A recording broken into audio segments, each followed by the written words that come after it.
Carmel Sepuloni. Yeah. I have been highly disappointed by the speeches that have come from the government members and the way that they have attempted to minimise the behaviour of the former minister.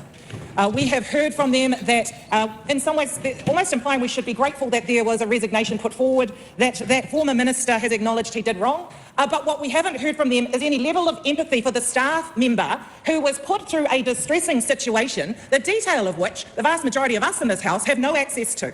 Now, we have heard from that side of the House that the resignation has been given. He is no longer a minister, and I think Minister Bishop said that's the end of the matter. Well, actually, it's not the end of the matter, because in this country we expect transparency. We expect accountability.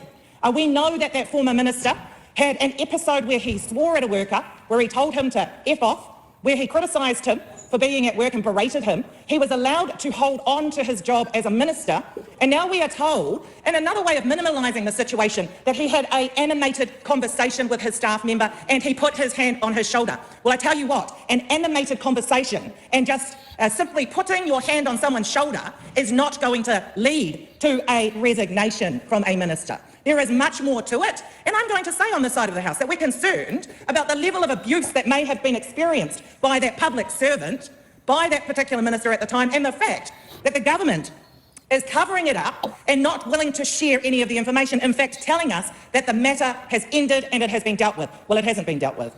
Sadly, what we're seeing here is another demonstration of the lack of leadership by the Prime Minister. We see it often with his engagement and his relationship and inability to kind of keep tabs of his coalition partners, but now we're seeing it with his own team. He gave that former minister another chance. We would not have been given another chance under the circumstances that we saw from Minister Bailey at that time, swearing at a worker, acknowledging that he did that, berating him for still being at work. There is no way a Labor minister would be allowed to continue in their role. And then what we hear from that side is a constant desire to reflect back on other examples where ministers were head up for a level of misconduct. Okay, I get that. However, at some point in time, that government has to take responsibility. That Prime Minister needs to take responsibility. The Prime Minister needs to set some standards for his team. The Prime Minister needs to lay out clearly what his expectations are of his cabinet. And what we don't need is the Prime Minister and his team coming here and expressing remorse for their colleague.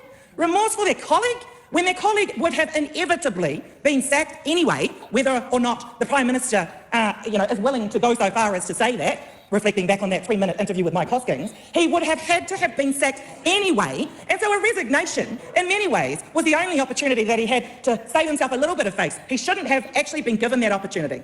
If the Prime Minister was the leader that New Zealanders expect of their Prime Minister, he would have acted swiftly, and he would have dismissed that minister, and he would have made it clear that under his watch that type of behaviour and that treatment of staff is not appropriate, that it is misconduct, and that will never happen under his watch. But he didn't do that. That is the thing that I think New Zealanders are most concerned about. It is the lack of leadership. It is the lack of transparency. It is the high level of concern for what actually went on in that office and the level of abuse that potentially that staff member had to endure. That side of themselves should hang their heads in shame, and they should not be coming here apologetic for their colleague. John Rutherford. And I want to acknowledge... Gee, that came to an abrupt end. Yeah, well, she got everything she wanted to say in that speech, and she's focused once again on the person who's been on the receiving end of this inappropriate behaviour, whatever it is. Yeah.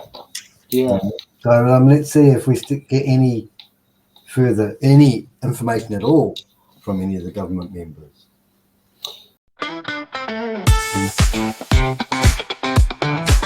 Thanks for watching.